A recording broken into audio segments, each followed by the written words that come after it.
Hybrid news ವತಿಯಿಂದ ಕೊಪ್ಪಳದಲ್ಲಿ ಯುಗಾದಿ ಸಂಭ್ರಮ ಆಚರಣೆ, ಜಾನಪದ ಸಂಸ್ಕೃತಿಗಳ ಅನಾವರಣ.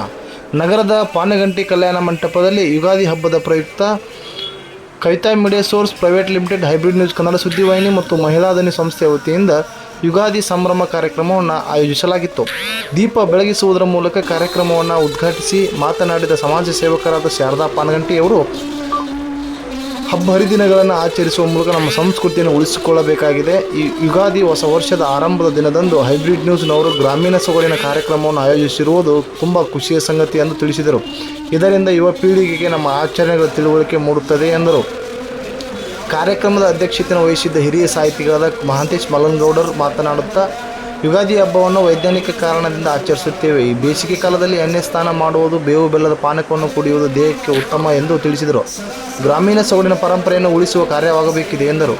ಇದೇ ವೇಳೆ ಸಮಾಜ ಸೇವಕರಾದ ಸಲೀಂ ಅಳವಂಡಿ ಬೇವು ಬೆಲ್ಲವನ್ನು ಹಂಚುವುದರ ಮೂಲಕ ಹಿಂದೂ ಮುಸ್ಲಿಂ ಭಾವೈಕ್ಯತೆಗೆ ಸಾಕ್ಷಿಯಾದರು. ಯುಗಾದಿ ಸಂಭ್ರಮ ಕಾರ್ಯಕ್ರಮದಲ್ಲಿ ಅನೇಕ ಗ್ರಾಮೀಣ ಸೊಗಡಿನ ಕಾರ್ಯಕ್ರಮಗಳು ಜನರ ಮನವನ್ನು ಸೆಳೆದವು. ಕಾರ್ಯಕ್ರಮದಲ್ಲಿ ಕವಿಗೋಷ್ಠಿ, ಜಾನಪದ, ಏಕಪಾತ್ರಾಭಿನಯ, ಸುಗಮ ಸಂಗೀತ, ನೃತ್ಯ ಕಾರ್ಯಕ್ರಮಗಳು ಜರುಗಿದವು.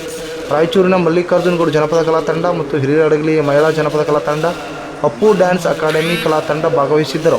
ರಶ್ಮಿ ಕನಕಗಿರಿ, ಪೂಜಾ ನರಿ, ಕಂದೇರ್ ತಿಪ್ಪೇಸ್ವಾಮಿ, ಪ್ರಗತಿ ನರಸಿಂಹ ಕಾರ್ಯಕ್ರಮದಲ್ಲಿ ಭಾಗವಹಿಸಿದ್ದರು. ಕಿನ್ನಾಳ ಕಲೆಯಲ್ಲಿ ಗುರುತಿಸಿಕೊಂಡಿರುವ ಅಮೃತ ಚಿತ್ರಗಾರ್ ಅವರಿಗೆ ಸ್ಟಾರ್ ವುಮೆನ್ ಅವಾರ್ಡ್ ನೀಡಿ ಗೌರವಿಸಲಾಯಿತು. ಅಂತಾರಾಷ್ಟ್ರೀಯ ಜನಪದ ಕಲಾವಿದರಾದ ಸೌಭಾಗ್ಯ ಗೌಶಿದ್ದ ದಂಪತಿಗಳಿಗೆ ಸ್ಟಾರ್ ಜೋಡಿ ಪ್ರಶಸ್ತಿ ನೀಡಿ ಅಭಿನಂದಿಸಲಾಯಿತು. ಕಾರ್ಯಕ್ರಮದಲ್ಲಿ ಎಲ್ಲರಿಗೂ ಪ್ರಮಾಣ ಪತ್ರ ವಿತರಿಸಲಾಯಿತು. ಕಾರ್ಯಕ್ರಮದಲ್ಲಿ ಬೀರಪ್ಪ ಅಂಡಗಿ, ಪ್ರೇಮ ಅಲಗಿ, ಚೈತ್ರ ವಕೀಲರು, ಮಹಿಳಾ ಧ್ವನಿ ಸಂಸ್ಥೆಯ ಸಂಸ್ಥಾಪಕಿ ಪ್ರಿಯದರ್ಶಿನಿ ಮುಂಡರಗಿಮಠ್, ಡಾಕ್ಟರ್ BN ಹೊರಪೇಟಿ ಉಪಸ್ಥಿತರಿದ್ದು ಕಾರ್ಯಕ್ರಮವನ್ನು ಯಶಸ್ವಿಗೊಳಿಸಿದರು.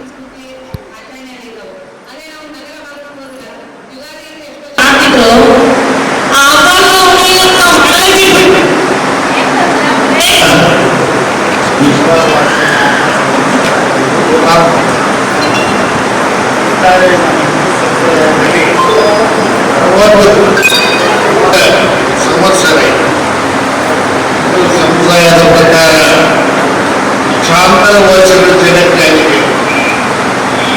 ತಾರಾಮಂಡಲ ಏನು ಯಾವ ಹೇಳ್ಕೊಟ್ಟಿಲ್ಲ, ಆ ದೊಡ್ಡ ಜಗತ್ತಿದು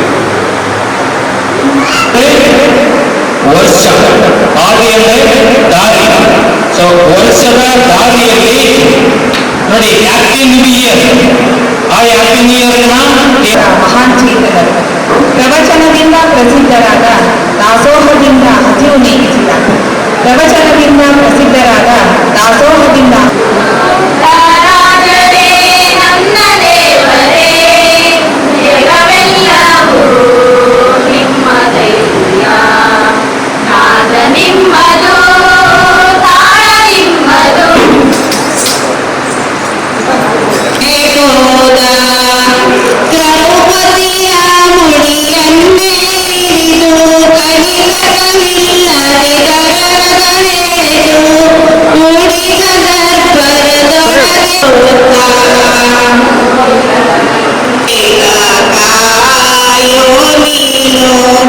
ಮಾನವ